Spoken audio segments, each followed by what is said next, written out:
بسم اللہ الرحمن الرحیم۔ میں کوٹلی میں جو آج دن کو واقعات ہوئے ہیں ان پہ ان کی وضاحت کرنا ضروری سمجھتا ہوں۔ جو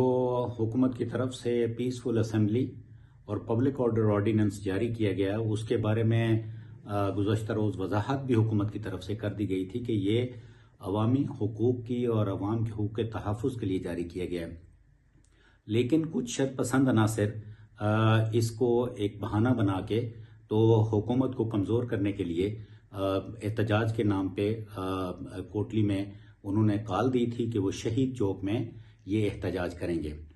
شہید چوک وہ جگہ ہے جہاں پہ دن میں سینکڑوں لوگوں کا آنا جانا، کاروبار زندگی، تجارت اور دکانیں ہیں۔ وہاں پہ جب احتجاج ہوتا ہے تو یقیناً اس سے لوگوں کی جو موبلٹی ہے، موومنٹ ہے اور وہ جو ان کا بنیادی حق ہے وہ متاثر ہوتا ہے۔ تو انتظامیہ نے ان لوگوں کو اس احتجاج کے کرنے سے یا احتجاج کے نام پہ وہاں جمع ہونے سے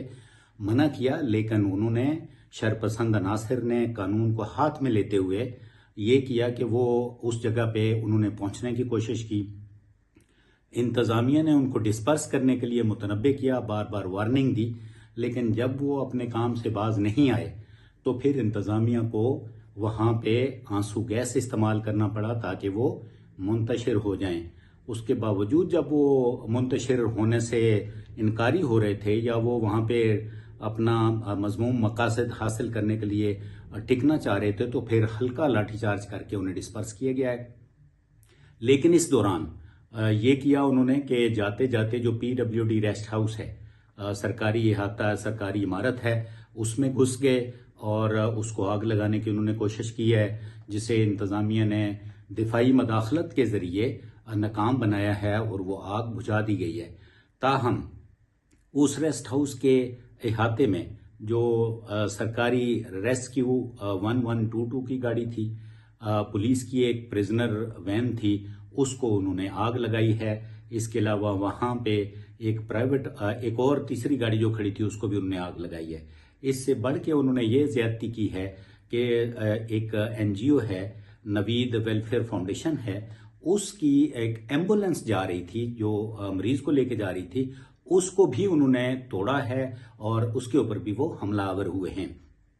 اس بات سے بخوبی اندازہ ہو سکتا ہے، بخوبی پتہ چلایا جا سکتا ہے کہ یہ شرپسند عناصر کسی قسم کا پرامن احتجاج نہیں کر رہے تھے، بلکہ یہ پرتشدد احتجاج کی تیاری کر کے آئے تھے، حکومتی اداروں پر حملہ آور ہونے کی تیاری کر کے آئے تھے، اور ان کے پاس ایسا ساز و سامان تھا جس سے انہوں نے گاڑیوں کو نظر آتش کیا ہے، ایمبولینس کو انہوں نے تباہ کیا ہے۔ یہ بہت ہی اہم بات ہوگی کہ ایمبولینس ایک ایسی گاڑی ہوتی ہے جسے یہاں تک کہ جنگوں میں اور اس طرح کے حالات و واقعات میں کوئی بھی شخص اس کو اپنے حملہ کے نیچے نہیں لاتا، اپنی دسترس کے نیچے نہیں لاتا، اس کو روکتا نہیں ہے، مگر ان شرپسند عناصر نے بالکل واضح طور پہ یہ ثابت ہوتا ہے کہ یہ پوری تیاری کے ساتھ آئے تھے اور شرپسندی اور فساد پھیلانے کے لیے آئے تھے، جس کو روکنے کے لیے انتظامیہ نے پر وقت اقدامات کیے، عوامی حقوق کے تحفظ کے لیے، لوگوں کے جان اور مال کے تحفظ کے لیے، سرکاری املاک کے تحفظ کے لیے انتظامیہ نے کارروائی کی اور ان کو لاٹھی چارج کے ذریعے اور آنسو گیس کے ذریعے منتشر کر دیا گیا، جو شام تک اپنے اس میں کوشش میں رہے کہ وہ اپنا اجتماع کر سکیں، لیکن وہ اجتماع کرنے میں کامیاب نہیں ہوئے اور اس طرح یہ جو ان کی کوشش تھی جو فتنہ و فساد پھیلانے کی وہ ناکام ہوئی ہے۔ تو جو انتظامیہ ہے انہوں نے بر وقت کارروائی کر کے سرکاری املاک کو اور لوگوں کے مال و متاع کو اور جانوں کو کی حفاظت کا فریضہ سر انجام دیا ہے۔